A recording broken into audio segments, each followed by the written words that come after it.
дар шаҳри Бӯстон давоми 6 моҳи аввали соли 2022 7 корхонаву коргоҳҳои хурду бузург ифтитоҳ гардида 6 коргоҳи дигар фаъолияташро маҳкам намуд. Дар ин бора раиси ин шаҳр Мавсума Муинӣ ҳангоми нишасти хабарӣ ба кормандони воситаҳои ахбори умма маълумот пешниҳод кард. Дар ин давра 3 адад корхонаи нави саноатӣ, ҷамъияти дорои масъулияташ маҳдуди Камоли Ворис, истеҳсоли гази оксиген бо номи ҷамъияти дорои масъулияташ маҳдуди Ваҳдати Бӯстон ва коргоҳи истеҳсоли обҳои ташнашикани ҷамъияти дорои масъулияташ маҳдуди Саразми Бостон мавриди истифода қарор гирифтааст.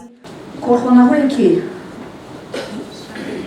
давоми 6 моҳи соли 2022 аз 36 адад корхонаҳо умуман фаъолият накарданд. Ин ҳам албатта баъзе сабабҳои объективӣ ҳам дорад.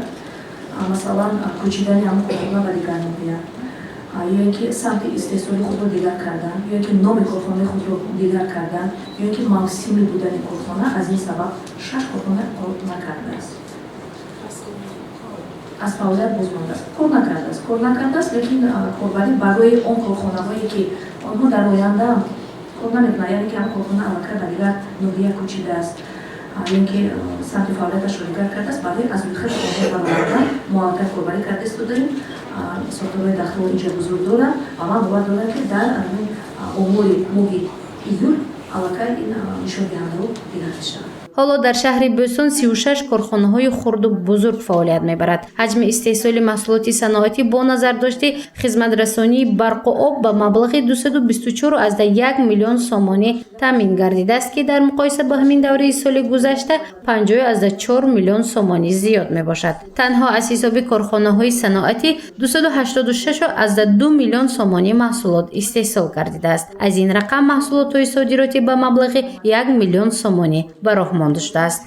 корхонаи истеҳсоли маҳсулоти заргарӣ ва арбухонии зарисуҳи корхонаи воҳиди давлатии фурӯзоти нодири Тоҷикистон, корхонаи истеҳсоли халтаҳои калонҳаҷми ҷамъияти дорои масъулияташ маҳдуди Сухтпак 2 ба истифода супорида шуд, ки бо рӯҳияи болида ва масъулияти баланд соҳибкорони шаҳр дар раванди саноатикунонии босуръати мамлакат саҳми назаррас гузошта истодаанд. вобаста ба содирот айни замон бо корхонаҳои наве ки ифтитоҳ шуданд,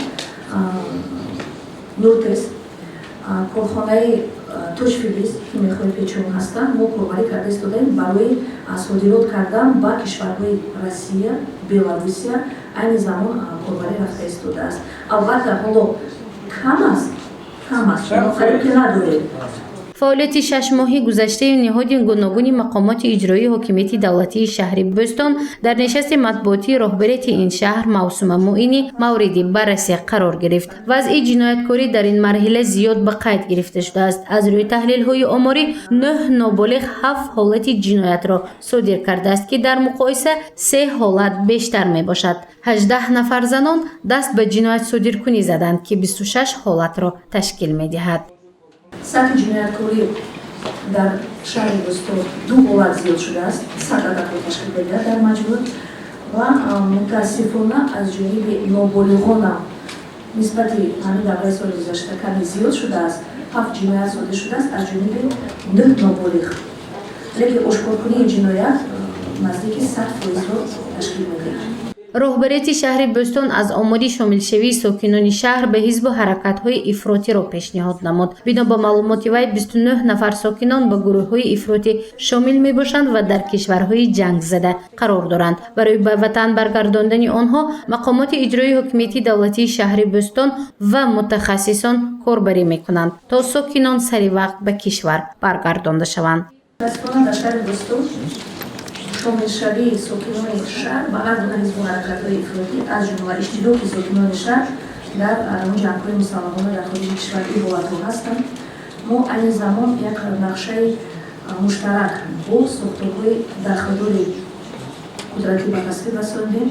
аз ҳисоби худи роҳбарият ва кормандони мақомоти иҷроии давлатии шаҳр ва мақомотҳои ҳифзи ҳуқуқ гурӯҳҳои кори таъсис ёфтанд ва ҳамин гурӯҳҳои кори ҷиҳати пешгирӣ намудани шомилгардии сокинон махсусан наврасону ҷавонон ба ҳар гуна ҳизбу ҳаракатҳои ифротӣ ва барои баргардонидани анамин сокинони шаҳр ки дар чунин ҷангҳои мусалламона қарор доранд пайваста корбарӣ рафта истодааст. дар ин самт ҳамарӯза корбарӣ рафта истодааст.